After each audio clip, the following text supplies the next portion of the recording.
ni Muhammadu in ban bai ma ƙasa ba, ban na so na ƙasa don tsoron Allah, don kunyan al'umma kuɗin nan, don kunyan bai yayuwa,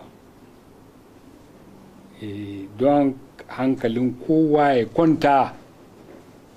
Muhammadu taro babu shi a gidansa, a gindin gadonsa, a bankin waje, kuma a bincika duk a duniya in ina da taro a waje na ba su je su ɗauka.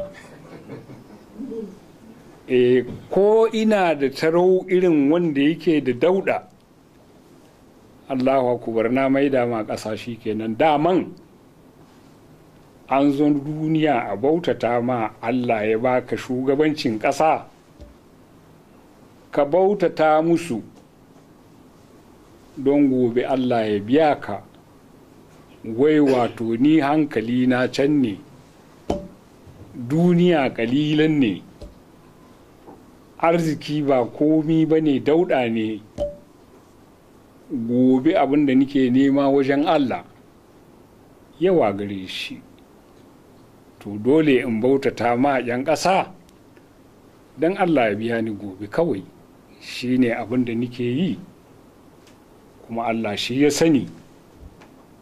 Amma ni maganan nan da na yi da abokaina da sun ka zo, ban yi tsammani ba zai shafi wani.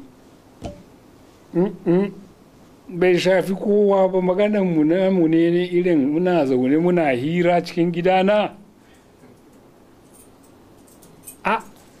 Yo kenan wato in ban na iya in yi magana cikin gidana, cikin ofis ɗina, cikin falo na da abokaina, ina zan je in yi magana? Ina za a shiga a yi magana gaban nan? Kuma wannan magana da su sun ka nemi ɗauka murya ta su mai da can gaji a inda sun ka fito, a tabbata sun yi magana da ni. Wannan magana na prive ne, tsakaninmu ne haka, ba wani magana wai a cuta ma yan manya shugabannin ƙasa ko wani abu bai. La ban yi komi a cikin wannan ba.